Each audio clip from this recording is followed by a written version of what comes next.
वतकूनुल जिबालु कल-इह्निल मनफूश, तो ज़मीन के ऊपर ज़लज़ला तारी हो जाएगा।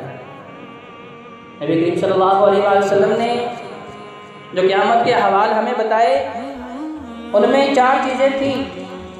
सबसे पहली चीज़ कि हमें बताया गया कि क़यामत से पहले ये निशानियाँ पूरी होने वाली हैं, ताकि इंसानों को ये ऐनुल यकीन हो जाए जब वो अपनी निगाहों से देख लेंगे कि महबूब पैगम्बर अलैहिस्सलाम ने ये निशानी बताई, ये पूरी हो गई, ये निशानी बताई, इसे भी हमने देख लिया, ताकि हमारे दिलो दिमाग में ये अकीदा और रासिख हो जाए और पुख्ता हो जाए कि क़यामत वाकई करीब है।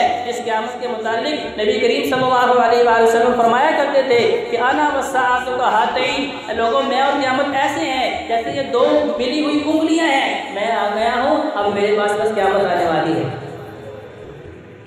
तो क़यामत का सबसे पहला मरहला अलामातुस साआ, क़यामत की निशानियाँ नबी करीम सल्लल्लाहु अलैहि वसल्लम के बारे में हमें बता दिया है।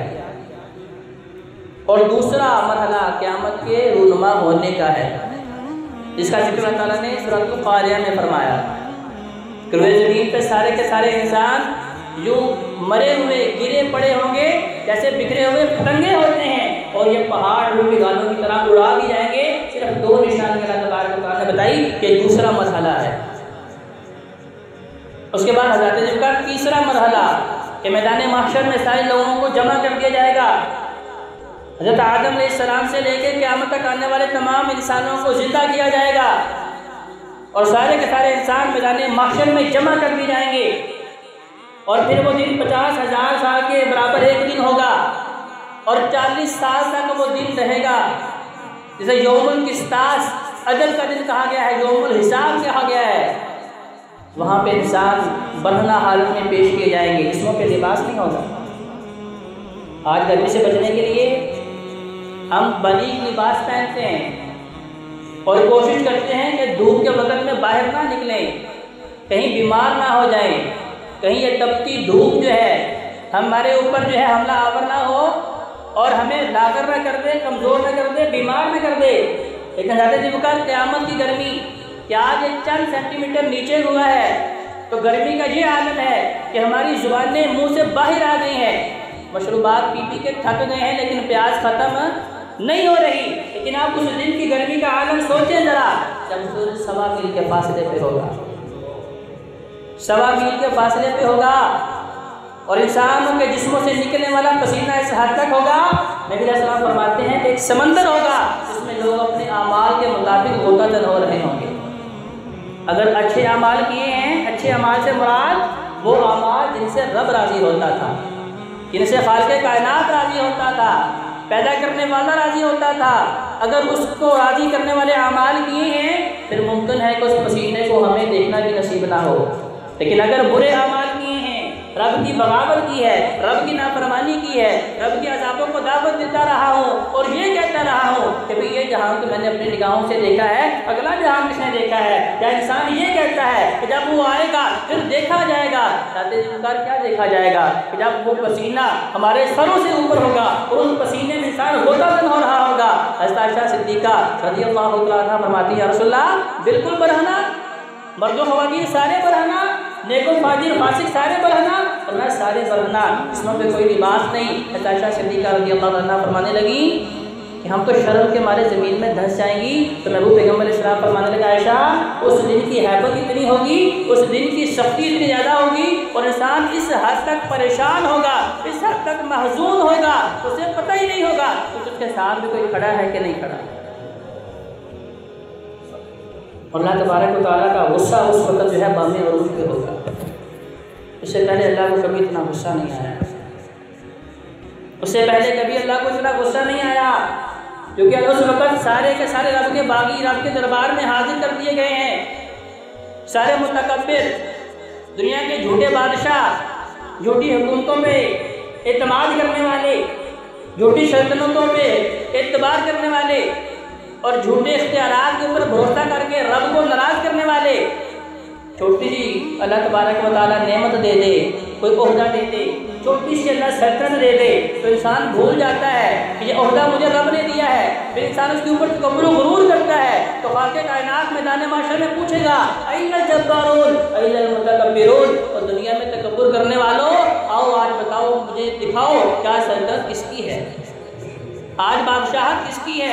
आज मलूकियत किसकी है? कि ज़मीन और आसमान का निज़ाम आज बताओ किसके इख्तियार में है, किसके हाथ में है?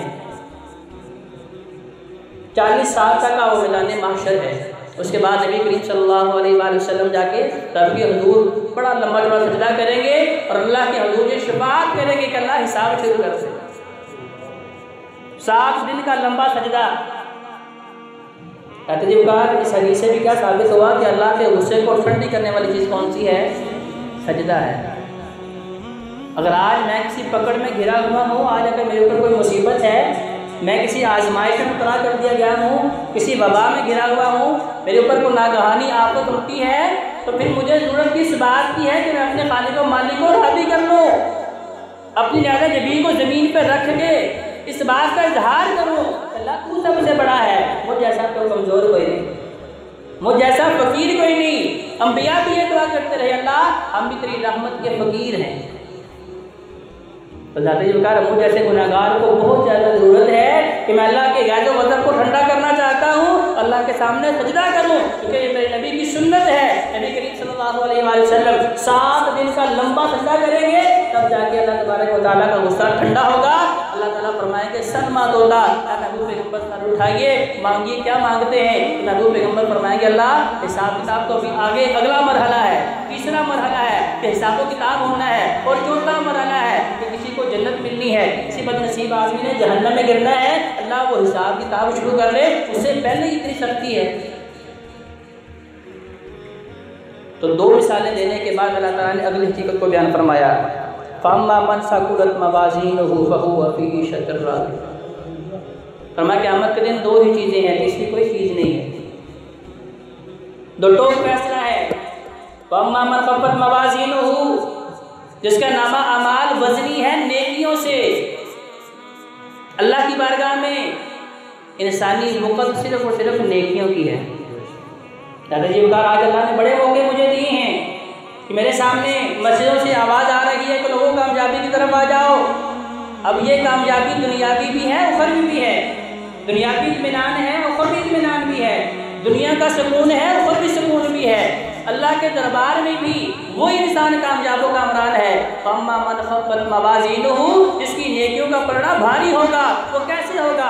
जब हय्या अलस्सलाह हय्या अल फलाह की आवाज़ मेरे कानों में पड़ी है, मैं अपना कारोबार छोड़ दूँ, अहलो अयाल छोड़ दूँ, सारी मोहब्बतें, रिश्ते नाते, दोस्त अहबाब सबको बोलूँ कि आपके सारे मामलात देखूँगा, लेकिन सबसे पहले मैंने अपने खालिक व मालिक को राज़ी करना है, क्योंकि मेरी कामयाबी रब के सामने झुकने में है। ज़ाते ज़िम्मेदार वही इंसान तकब्बुर व गुरूर से बचता है जो रब के सामने झुकता है। वही इंसान इत्मीनान पाता है जो रब के सामने झुकता है। वही मुसीबतों से निकल सकता है। वही अल्लाह के गज़ब व गज़ब को रहमत में तब्दील कर सकता है जो रब के सामने झुकता है। तो रब के सामने झुकने वाले बन जाएंगे। रब से तौफीक मांगिए कि अल्लाह हमें अपने सामने झुकने की तौफीक दे दे, वरना वो लोग जो रब के सामने झुक नहीं रहे, ज़ाते ज़िम्मेदार वो ये ना समझे कि उनकी दलेरी है, उनकी बहादुरी है, बल्कि ये उनकी बदनसीबी है कि रब ने उनसे ये तौफीक छीन ली है, वो मेरे सामने झुके भी ना। रब के सामने रोए गिड़गिड़ाएं, उस रब से तौफीक मांगे, अल्लाह मुझे तौफीक दे कि अपनी ज़्यादा जबीन को ज़मीन पर रगड़ के तुझे राज़ी करके जन्नत का वारिस बन जाए। फअम्मा मन खफ़्फ़त मवाज़ीनुहु, जिसके नामा अमाल भारी होंगे, जिसकी नेकियां ज़्यादा होंगी, फहुव फी ईशतिर राज़िया, फरमाया वो ऐसी ज़िंदगी अल्लाह ताला उसे अता फरमाएंगे जिसे देख के वो राज़ी हो जाए। फहुव फी ईशतिर राज़िया। आज देखें कोई दुनिया की नेमत मिलती है तो दिल के किसी न किसी कोने में ये खौफ भी होता है कहीं ये नेमत ख़त्म ना हो जाए, कहीं ये नेमत मुझसे छीन ना ली जाए, कहीं इस नेमत का फुकदार ना हो जाए, कोई मुझसे जो है इसके ऊपर काबिज ना हो जाए। लेकिन क़यामत की जो नेमतें हैं वो हमेशा हमेश की हैं। तो अल्लाह तबारक व तआला फरमा रहे हैं कि वो ज़िंदगी ऐसी होगी जिसके अंदर जब आप दाखिल किए जाएंगे फहुव फी ईशतिर राज़िया, वो पसंदीदा ज़िंदगी। कौन सी पसंदीदा? जो मैं और आप चाहते हैं, जिसके लिए आज मैं और आप दौड़ लगा रहे हैं।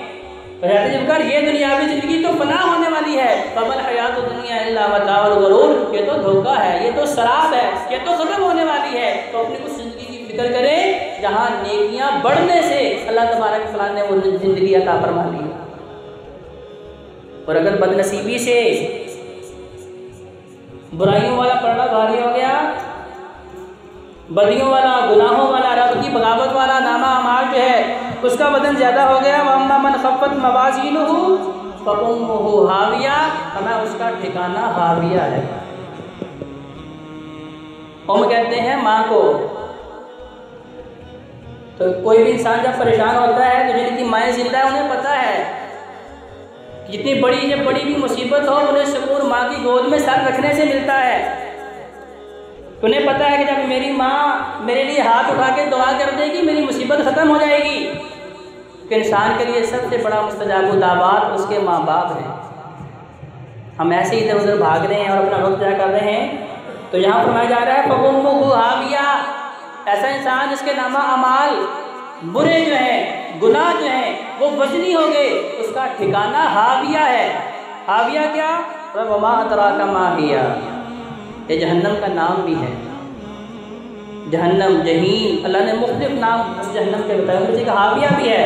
वमा अदराका मा हिया, लोगों तुम्हें उसकी हकीकत का पता नहीं है कि वो हाविया क्या है। फरमाया नारुन हामिया, वो अल्लाह की भड़काई हुई आग है, अल्लाह की सुलगाई हुई आग है। कैसी आग? जिसके बारे में नबी अलैहिस्सलाम ने फरमाया, सही मुस्लिम की हदीस अबू हुरैरा रज़ियल्लाहु अन्हु बयान फरमाते हैं कि दुनियावी आग से जो है 70 गुना ज़्यादा गर्म है, 70 गुना ज़्यादा शदीद है, इससे ज़्यादा अज़ियतनाक है। और ऐसा मामला नहीं जैसे दुनिया में इंसान के समझ रहा होता है कि मैं खुदकुशी करूँगा तो सारे गमों से पाक, मुझे दोबारा कभी मुसीबत देखनी नसीब नहीं होगी। भाई वो जहन्नम में ऐसा नहीं होगा। तब इंसान जहन्नम में गिरा दिया जाएगा, चंद लम्हात के अंदर ही उसका जिस्म जल जाएगा, उसका गोश्त जल जाएगा, हड्डियाँ जल जाएंगी। अगले ही लम्हे दोबारा उसे जो है वो दिल दे दी जाएगी, गोश्त और हड्डियाँ जो है वो कायम कर दी जाएंगी और फिर दोबारा अगले लम्हे उसको अज़ाब दिया जाएगा। बताती बकार वो नारुल हामिया कितनी बड़ी है। सही मुस्लिम की हदीस, नबी करीम सल्लल्लाहु अलैहि वसल्लम अपने सहाबा के साथ तशरीफ़ फरमा है कि अचानक से किसी बहुत भारी भरकम चीज़ के गिरने की आवाज़ आई। महबूब पैगम्बर ने सहाबा से कहा, मेरे सहाबा बताओ ये किसकी आवाज़ है। तो सहाबा जो नबी सलाम के हकीकी शागिर्द और हकीकी फर्जंद थे, इल्म की मिरास हासिल करने वाले थे, इंतहाई अदब व एहतराम से कहने लगे अल्लाह व रसूल आलम, क्या रसूलल्लाह गिरने की आवाज़ हमने भी महसूस की, जैसे बहुत बड़ी चीज़ ज़मीन के ऊपर गिराई जाती है, लेकिन इसकी हकीकत को हम नहीं जानते, याश वाला जानता है, याश वाले का महबूब पैगम्बर जानता है। नबी करीम सल्लल्लाहु अलैहि वसल्लम फरमाते हैं कि जहन्नम के अंदर एक पत्थर गिरा है जो आज से 70 साल पहले उसकी इब्तिदा से, उसकी बुलंदी से गिराया गया था, आज उसकी तह के अंदर जाके वो लगा है। तो जाते जी बकार यही अकीदा नबी करीम सल्लल्लाहु अलैहि वसल्लम ने मुश्रिकीन मक्का के सामने रखा। कभी अकीदा आखिरत अपने दिलो दिमाग में कायम करो। जब ये हकीकतों को हम हासिल कर लेंगे फिर जाके हम शिर्क से बचेंगे, फिर जाके हम बिदात से बचेंगे, फिर जाके हम रब की बगावत से बचेंगे, फिर जाके रब की नाफरमानियाँ छोड़ के रास्ते मुस्तकीम पे चलने की रब से तौफीक मांगेंगे। आइए अल्लाह की हुजूर दुआ करते हैं कि अल्लाह हमें भी अपने सामने झुकने की तौफीक दे दे। अक़ूलु क़ौली हाज़ा अस्तग़फ़िरुल्लाह ली व लकुम व लिसाइरिल मुस्लिमीन वल मुस्लिमात।